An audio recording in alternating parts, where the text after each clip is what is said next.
Halo, di video kali ini kita akan bahas programming. Jadi, programming atau lengkapnya broadcast programming adalah pengorganisasian program radio ataupun televisi dalam periode harian, mingguan, atau bahkan bulanan. Programming dalam bahasa Indonesia adalah penjadwalan program yang akan diudarakan atau to be air. Jadi, secara sinonim, programming adalah scheduling. Setiap lembaga penyiaran umumnya menggunakan strategi secara rutin. Ini bertujuan untuk tetap merebut hati pemirsanya agar tidak berpindah ke kanal televisi lain. Ada 10 strategi programming yang digunakan oleh stasiun penyiaran televisi. Apa saja itu? Mari kita bahas satu persatu.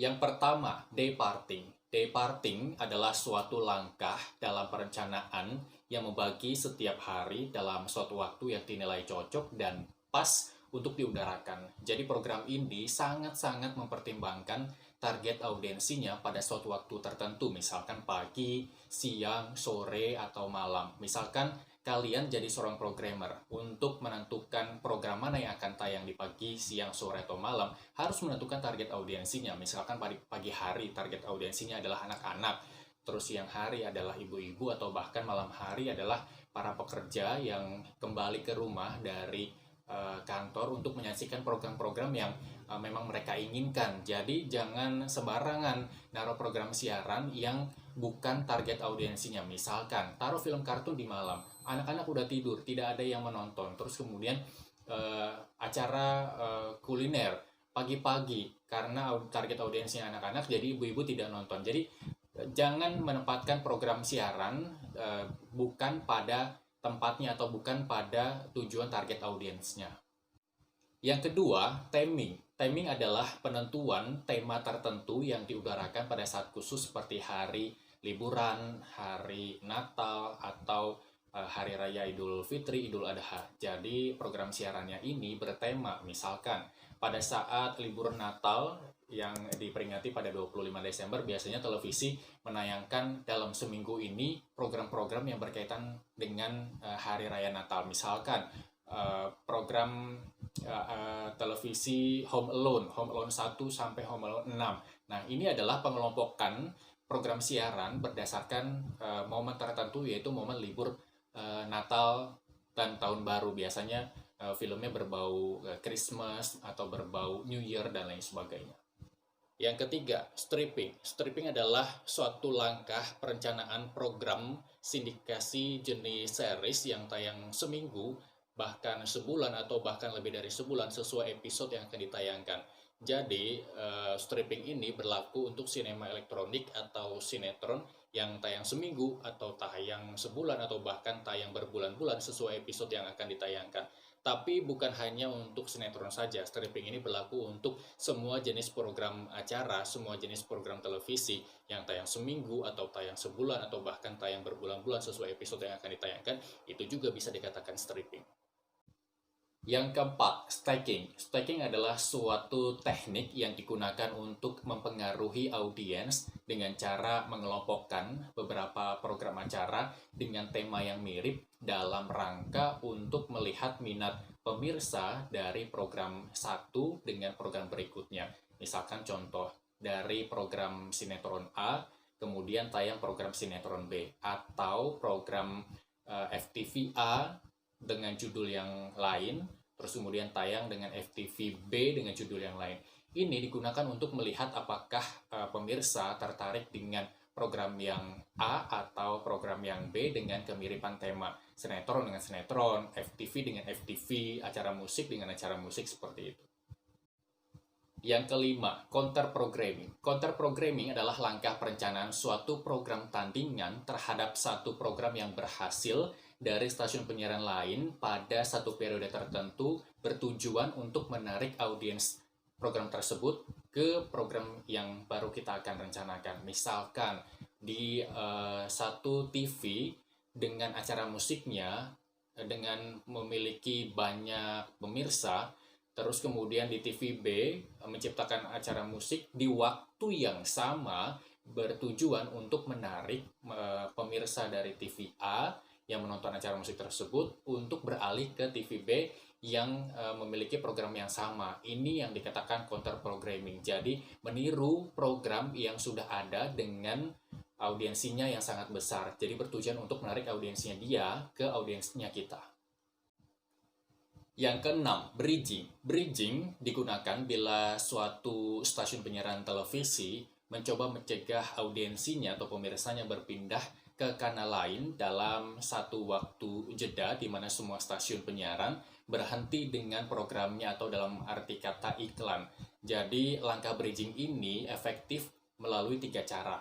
Yang pertama, telah siap dengan satu program yang disiarkan pada saat jeda itu. Misalkan program A lagi tayang terus kemudian iklan. Di iklan ini adalah promo program B yang akan tayang setelah program A. Itu yang pertama. Yang kedua, menyiarkan satu program agak terlambat sehingga pemirsa gugup dan kehilangan permulaan di awal tayangan tersebut. Misalkan tayangan B itu seharusnya mulai pada pukul 19.00.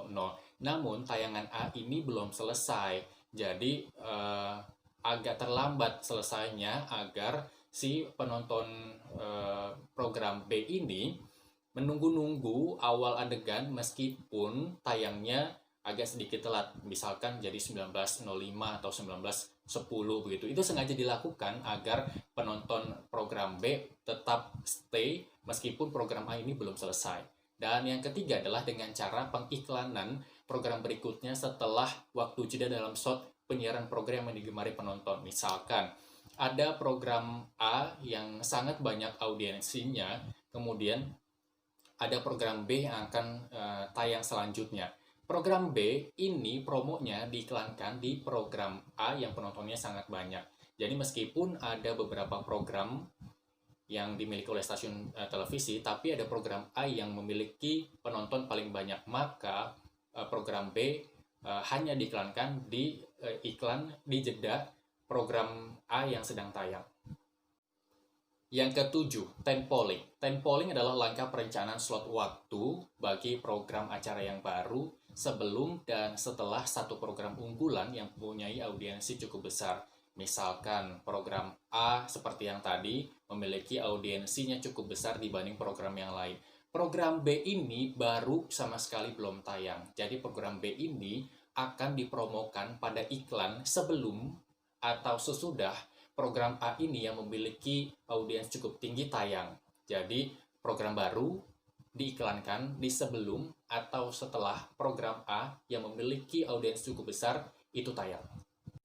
Yang kedelapan, hemocking. Hemocking adalah suatu langkah perencanaan yang mirip dengan tempoling, hanya saja satu program baru diiklankan di antara dua program yang memiliki audiensi cukup besar. Misalkan di satu stasiun televisi ada dua program dengan audiensinya cukup besar, program A dan program B. Program C yang belum sama sekali tayang, promonya diiklankan di antara dua program ini. Jadi di antara iklan program A dengan program B, muncullah di sini promo program C, program baru yang belum pernah tayang. Nah, itu adalah hemocking.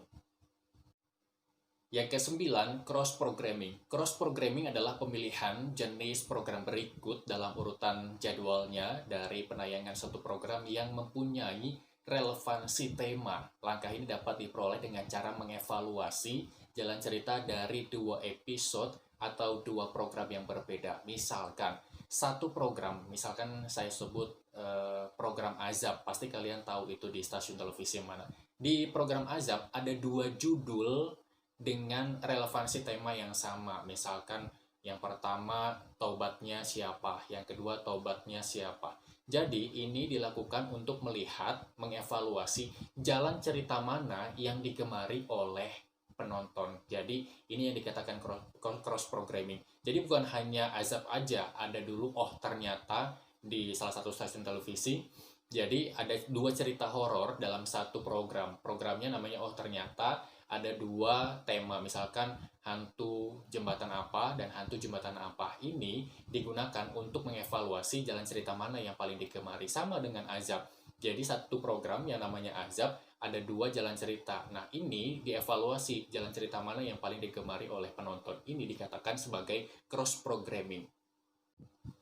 Yang terakhir, yang ke-10, hot switching. Hot switching adalah penentuan jeda komersial yang tepat oleh programmer pada suatu program sedemikian rupa sehingga tidak menyebabkan audiensinya mengubah kanal yang ditonton berpindah ke kanal televisi lain untuk menghindari jeda komersial tersebut. Jadi misalkan kalau kita lagi nonton sebuah sinetron atau sebuah film, ketika adegannya lagi seru, misalkan si A lagi ketahuan melakukan sesuatu kepada si B, tiba-tiba iklan. Kita kesel kan? Nah, itu yang dikatakan seorang programmer berhasil menggunakan strategi programming hot switching. Jadi ketika orang lagi menunggu adegan yang ditunggu-tunggu, tiba-tiba iklan, maka si penonton tidak akan berpindah ke kanal televisi lain demi melihat adegan selanjutnya setelah iklan. Jadi terpaksa melihat iklan itu sampai habis, sampai kemudian program itu kembali mulai. Nah, itu dikatakan hot switching. Dan itu tadi 10 strategi programming yang digunakan oleh televisi. Berikutnya, kita akan bahas berita televisi. Sampai ketemu di video saya selanjutnya. Sampai jumpa.